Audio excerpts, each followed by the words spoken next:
Hey guys, welcome back to another video by mykayaplus. So I think today's video will be talking about some of the major policies that are going to be happening in Malaysia. So of course, Malaysia just had the annual budget being tabled out, and of course, investors or even economists alike want to actually take a deeper look on what the current Madani government is actually planning to, plan out for the next upcoming year and even some years ahead, because there's some policies were actually not just a 1 year plan, but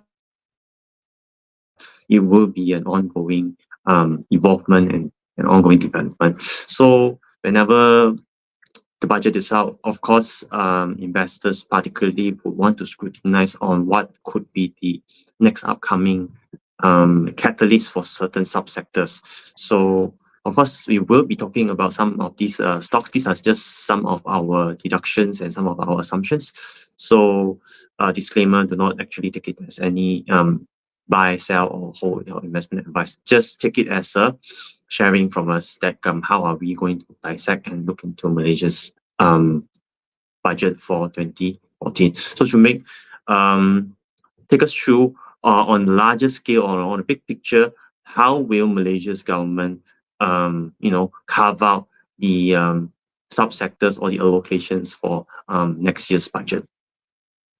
Yeah, I think if you guys did follow the budgets through live stream or whatnot, or actually getting the summary from multiple sources, I think that one of the key messages, this is technically the largest budget ever seen Malaysia got into independence, for example. So it's a budget that is recorded at 393.8 billion, right? But of course, we won't go into details. If you guys wanted to go for the summary, you can check out a lot of sources. But today's topic is a little bit related to investing. So we will just craft out some of the key messages that you and me as a retail investor, what should we take note? So I think one of the very important thing is technically sales and service tax will be increased from 6 to 8, but it's excluding F&B and also telco, and it also will be expanded to some of the other industry. I think this is the one that making most of the headline. And of course, indirectly, the cost of living may or may not increase, but we won't go into the details. But one of the key things that impact us the most in terms of the tax reform or tax structure update is a new introduction of the tax called capital gains tax of 10% will be implemented for any disposal of unlisted share by local company.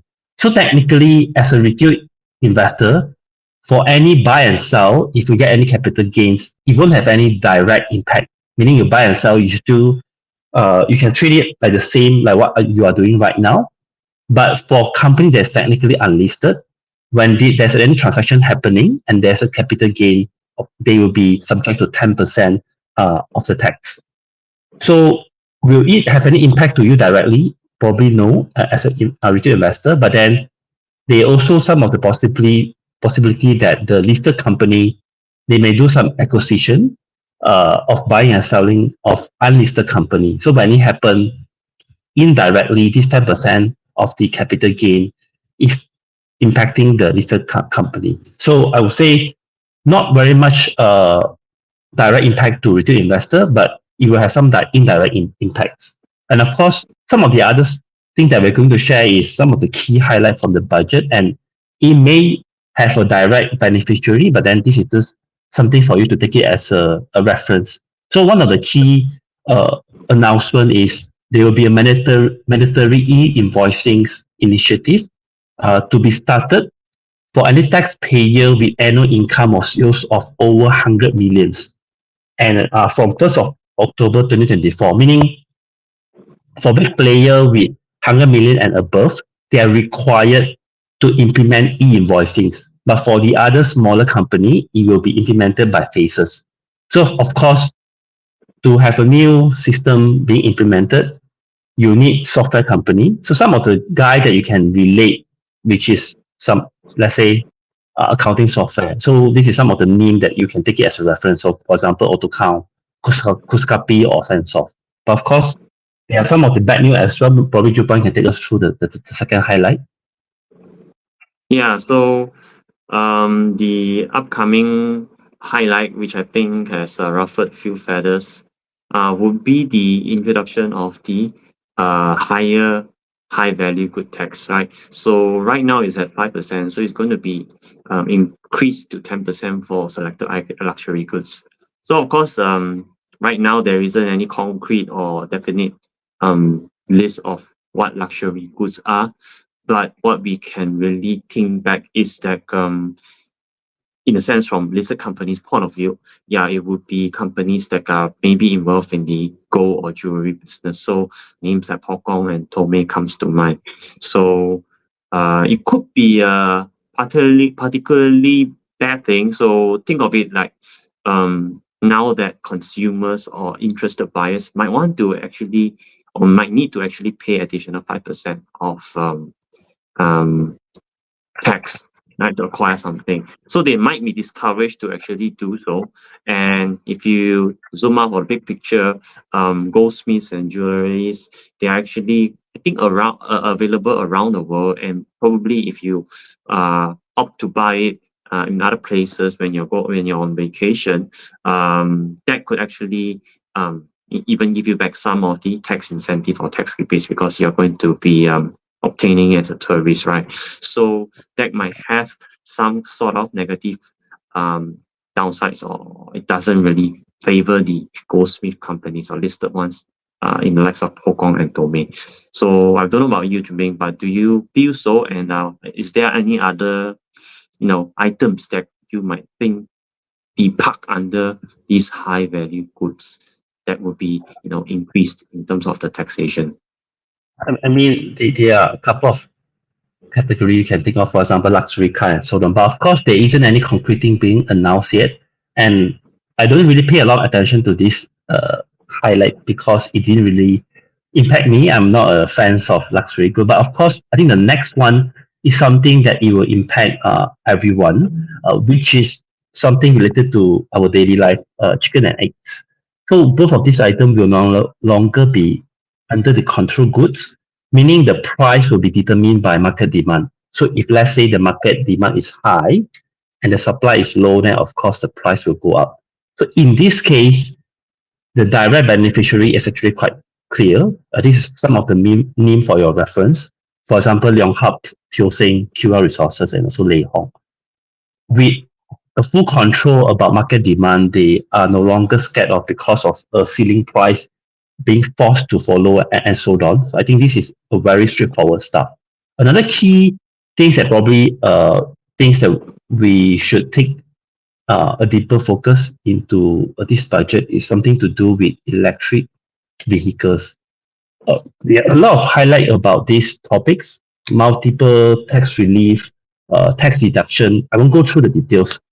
They are covering about for you to buy electric bikes, for you to actually put the development into charging facilities and so on.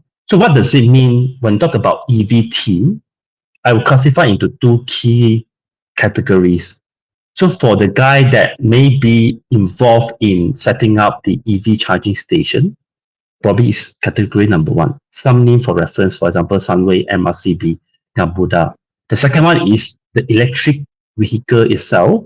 If some of the company that is the direct guy that supply part and parcel of the whole things, they might be benefited as well in Malaysia, which is the big something about, let's say, Genitex and Penta.